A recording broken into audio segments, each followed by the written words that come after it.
Mayor privilegio para mí tener la bendición de compartirles el mensaje para hoy de parte del Señor.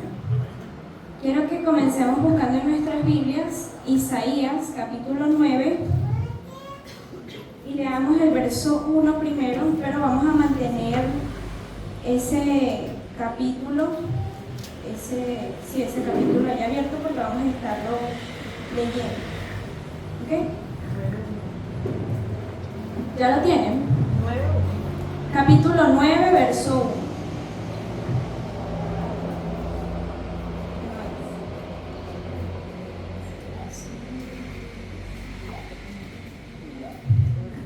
1. Dice así. Leemos bajo la bendición del Padre, el Hijo y el Espíritu Santo. Mas no habrá siempre oscuridad para la que ahora está en angustia. Amén. Estamos en una hermosa época. Celebramos mundialmente lo que es la Navidad. Sin embargo, me he dado cuenta que muchos cristianos cuestionan si es correcto o no celebrar la Navidad. Esto se debe a dos razones. Uno, lo primero que alegan es que Jesús no nació el 25 de diciembre. Y lo segundo es que el origen de las celebraciones decembrinas son de fiestas paganas. Bueno, primero, Jesús no nació el 25 de diciembre, pero tampoco tenemos cómo saber si nació en marzo, abril, mayo, septiembre, agosto. Los testigos de Jehová dicen que fue en septiembre, otros dicen que fue en mayo. La Biblia no lo dice, y si la Biblia no lo dice es porque el Señor no tuvo interés en que lo supieran. Creo que para Él no es importante que sepamos la fecha exacta. Lo que verdaderamente importa es que vino a la tierra. Lo segundo, hablando sobre las fiestas paganas que había antes de la Navidad, quiero que prestemos atención acá, eran dos, una más antigua que la otra. La primera se llamaba Saturnalia. Era un culto al dios ficticio Saturno. Simbólicamente ellos conmemoraban la edad de oro del reino mítico de Saturno. Y escuche esto. La celebración comenzaba desde el 17 de diciembre hasta el 23 de diciembre. Y solo por esos días suspendían labores, daban regalos e incluso muchos amos permitían que sus esclavos se sentasen con ellos a la mesa. Tengan esto en mente porque más adelante hablaremos de eso. La otra era un poco menos antigua, se llamaba Natalis Solis Invicti. Era una fiesta del culto al sol invicto, una divinidad mítica solar que combinaba elementos de dioses griegos, persas y orientales. Lo comenzaron a celebrar el 25 de diciembre tras un periodo de crisis. El emperador Aureliano quiso unificar el imperio bajo el culto supremo y monoteísta al sol. Ahora bien, pasando a la siguiente parte. Tiempo después de todo eso, en el 330 después de Cristo, la Iglesia de Roma, bajo el mandato del emperador Constantino, decidió celebrar o sustituir el 25 de diciembre por la celebración del nacimiento de Cristo. Esto ayudó a que muchos paganos de la época conocieran el mensaje de salvación. Obviamente se volvía popular y entonces ellos les interesaba, preguntaban y entonces se daba el mensaje de salvación. Y así fue creciendo año tras año hasta la gran celebración que es ahora, que es una celebración mundial. En inglés Christmas viene por el Cristo, y Navidad viene por el tema de la natividad, el nacimiento y todo lo demás.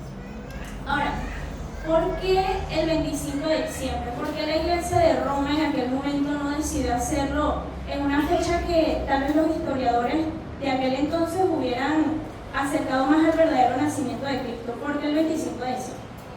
Bueno, no sé si ustedes lo notaron, pero yo sí, mientras leía sobre estas dos celebraciones, que ambas fiestas paganas expresaban una necesidad vital que Dios puso en el ser humano, y es la necesidad de una esperanza. Fíjense, ambas se celebraban al final del año. El verso que leímos al comienzo pertenece a todo un texto del profeta Isaías para dar esperanza. quiero que lo leamos de nuevo hasta el capítulo, hasta el verso 7. Dice así: mas no habrá siempre oscuridad para la que ahora está en angustia, tal como la aflicción que le vino en el tiempo que livianamente tocaron la primera vez a la tierra de Zabulón y a la tierra de Neftalí, pues al fin llenará de gloria el camino del mar, de aquel lado del Jordán, en Galilea de los gentiles. El pueblo que andaba en tinieblas vio gran luz, los que moraban en tierra de sombra de muerte, luz resplandeció sobre ellos. Multiplicaste la gente, aumentaste la alegría, se alegrarán delante de ti, como se alegran en la siega, como se gozan cuando reparten despojos. Porque tú quebraste su pesado yugo, y la vara de su hoja, y el cetro de su opresor, como en el día de Madián. Porque todo calzado que lleva el guerrero en el tumulto de la batalla, y todo manto revolcado en sangre será quemado pasto del fuego. Presta atención a este verso. Porque un niño nos es nacido, hijo nos es dado, y el principado sobre su hombro. Y llamará su nombre Admirable, Consejero, Dios fuerte, Padre eterno y Príncipe de paz. Lo dilatado de su imperio y la paz no tendrán límites sobre el trono de David y sobre su reino, disponiéndolo y confirmándolo en juicio y en justicia desde ahora y para siempre. El celo de Jehová de los ejércitos hará eso. Amén. Amén. Esta profecía es sobre el nacimiento de un Salvador, ¿ok? Quiero resaltar la palabra Salvador. Fue escrita más o menos 700 años antes del nacimiento de Cristo, y quiero que observemos bien lo que dice el verso 1 y el verso 2, más no habrá siempre oscuridad, para la que ahora está en angustia.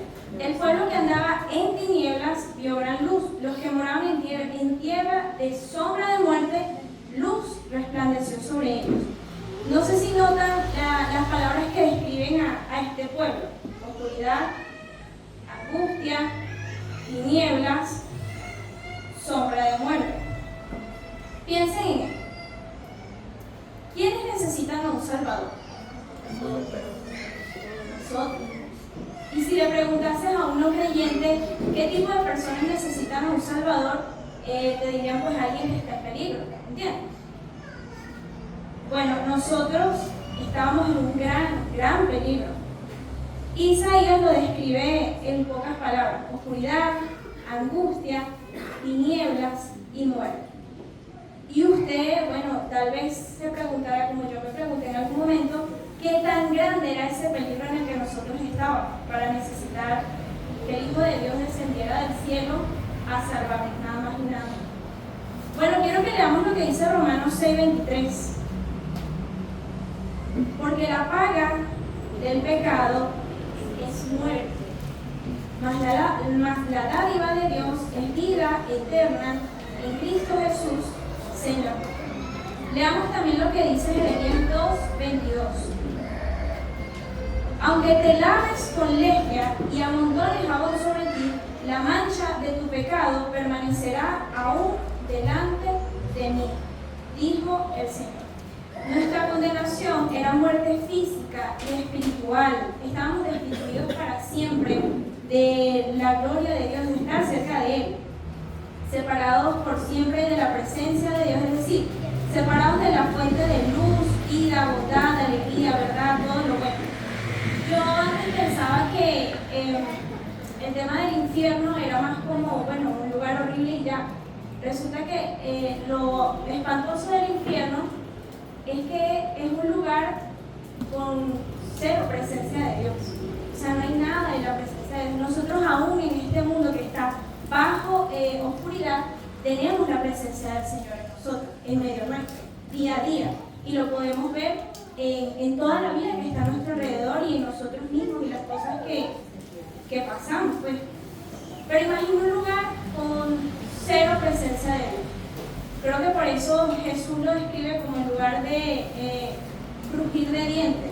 Yo antes no entendía esta parte de crujir de dientes, es porque las personas que irán allá o estarán en ese lugar sentirán mucha rabia, ¿entiendes? O sea, crujen los dientes. Entonces, bueno, imagine todo eso.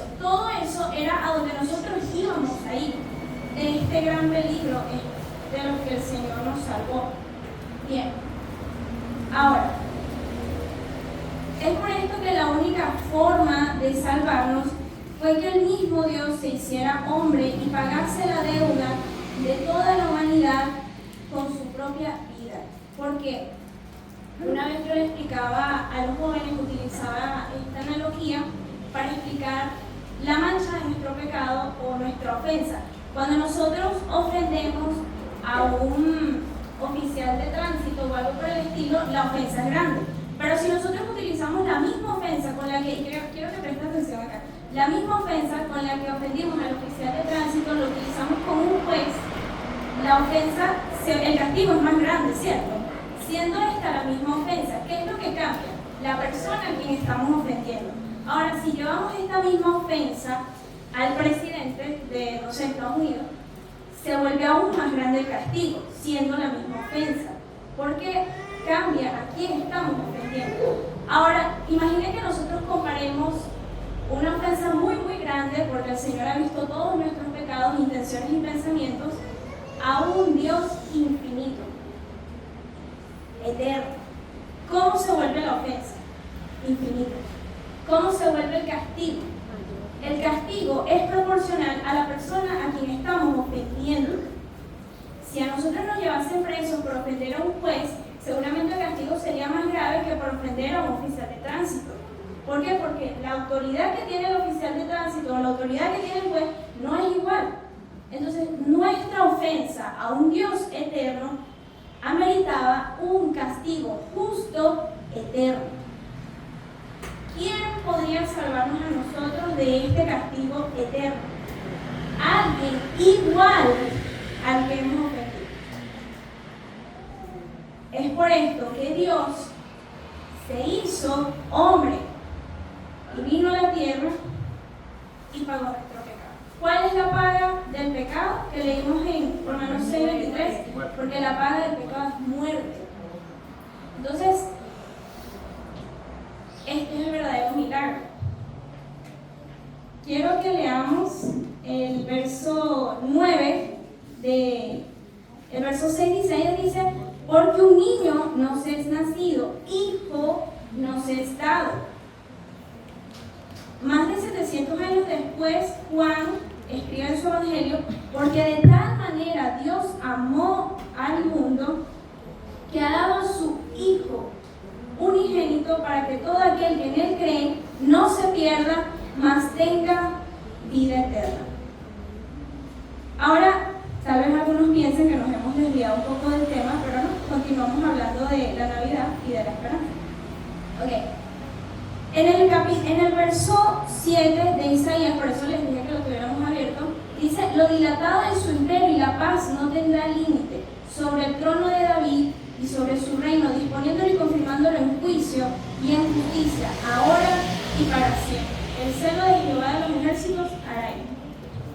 Esta profecía no habla solamente de un salvador, no sé si se dieron cuenta, habla también de un rey, de un reinado, un rey salvador.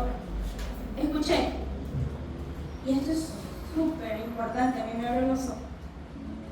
Todas las profecías mesiánicas, todas las profecías del Mesías fueron cumplidas en la primera venida de Cristo. Los expertos dicen que fue más de 300 profecías que fueron cumplidas. Muchas de ellas se escribieron miles y cientos de años antes y todas se cumplieron en Cristo. Ahora, muchas cosas tuvieron que pasar antes de que llegara el Mesías, pero vino y cumplió todo lo predicho por los profetas.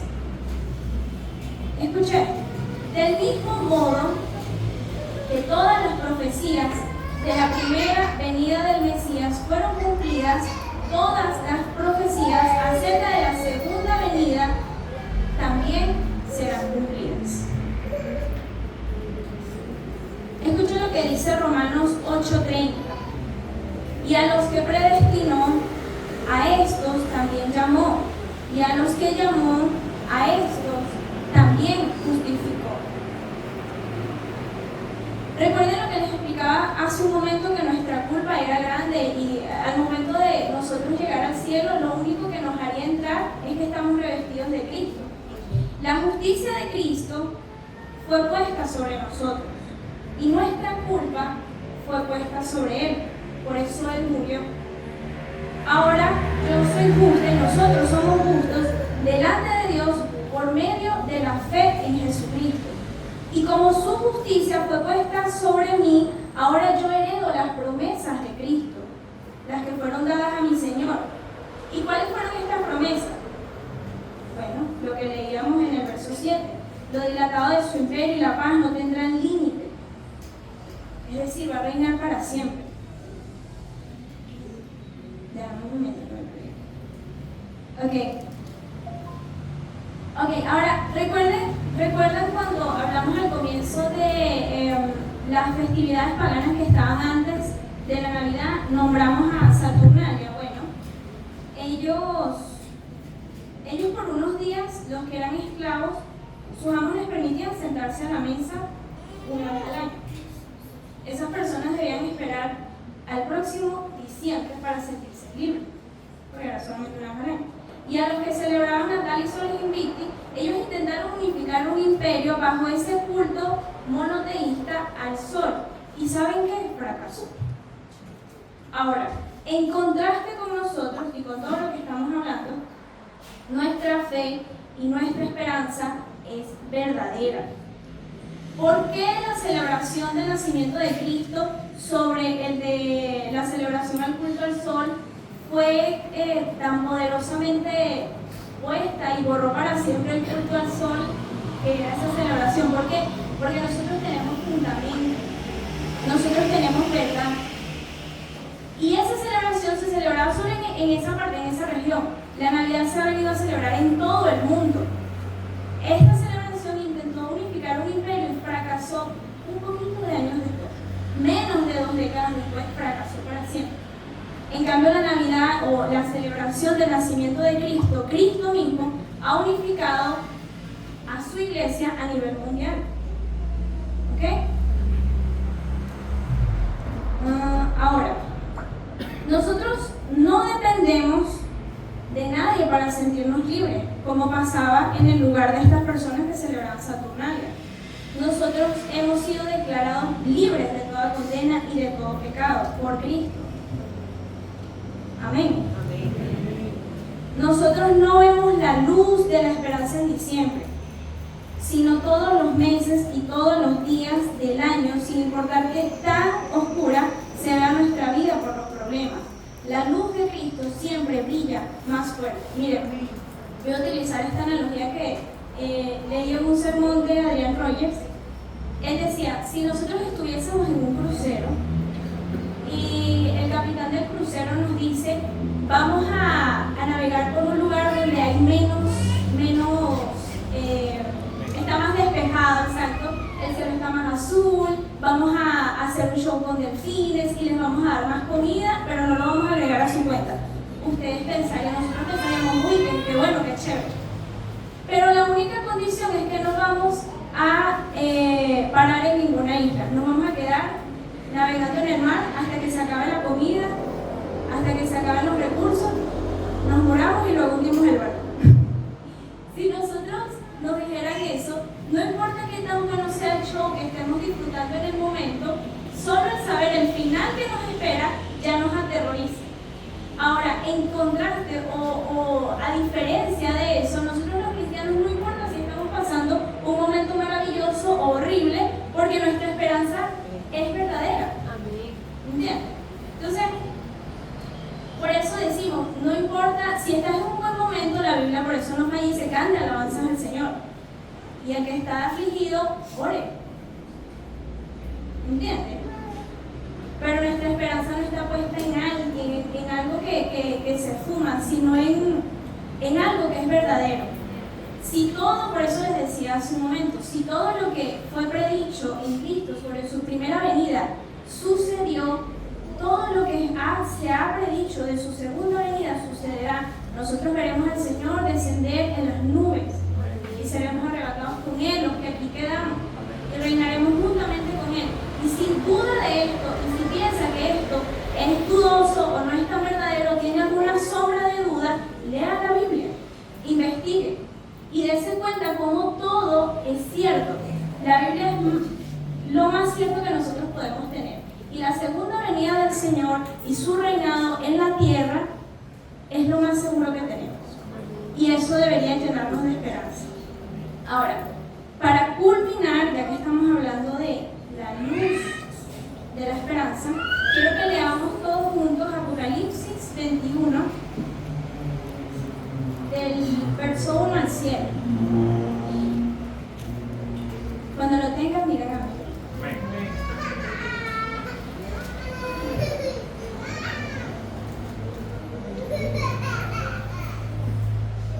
Dice así: vi un cielo nuevo, esto lo escribió Juan, y una tierra nueva, porque el primer cielo y la primera tierra pasaron y el mar ya no existía. Y yo, Juan, vi la santa ciudad, la nueva Jerusalén, descender del cielo de Dios, dispuesta como una esposa ataviada para su marido. Y oí una gran voz del cielo que decía: he aquí el tabernáculo de Dios con los hombres, y Él morará con ellos, y ellos serán su pueblo, y Dios mismo estará con ellos como su Dios. Enjuagará Dios toda lágrima de los ojos de ellos, y ya no habrá muerte, ni habrá llanto, ni clamor, ni dolor, porque las primeras cosas pasaron. Y el que estaba sentado en el trono dijo: he aquí, yo hago nuevas todas las cosas. Y me dijo: escribe, porque estas palabras son fieles y verdaderas. Y me dijo: hecho está, yo soy el Alfa y la Omega, el principio y el fin. Al que tuviere sed, yo le daré gratuitamente de la fuente de agua de vida. Y el que venciere, heredará todas las cosas. Y yo seré su Dios, y él será mío. Amén. Amén. Esta es la esperanza que nosotros tenemos, hermanos. Nunca dependerá de las circunstancias. Siempre depende de nuestro Señor y depende de sus promesas. Aferrémonos a eso sin importar las cosas que podamos estar pasando o que vayamos a pasar. Es una línea recta y el Señor nos va a ayudar a perseverar hasta el final.